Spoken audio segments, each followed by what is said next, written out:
Ay müdür, Ay gözlüysen gel be. çık da boy, hardasan bu vaxtacan? Şaxta baba, şaxtacan. Ay ne şaxta baba şaxtacan? Boy, ay ben burada donup ölürüm, bir stəkan çay içmək istəyirəm. Ay müdür, yanında da ne şirniyat olsa gedəm. Şirniyyat? Hə. Bir dəqiqə səni aparacam, şirniyyat Hə, alacam. gedək, ne olur. Gəl. Ay müdür, gəlib biz ücə Şamaxıya çatdıq.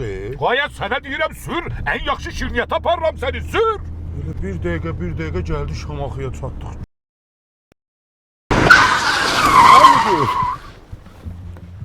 Mən səndən şirniyyat istədim deyə mən niyə şəkil gətirdim? Ay sən Ələhmət şirniyyat evindən başqa harda yaxşı şirniyyat tapassan, gəl. Ay götür də ürəkli götür, nə qədər istəyirsən götür. Ay əlbəttə ki götür, ondan da götür gətir. Ay müdür, burada nə şirniyyat istəyirsən var. Ay müdür, pulumu ver gedək. Ay mənim əlim şirişdir. Sən indi pulunu ver, narahat olma. Evə çatan ki mən əlimi yuyub sən pulunu şeyləyəcəm. Bu, belə müdür olar.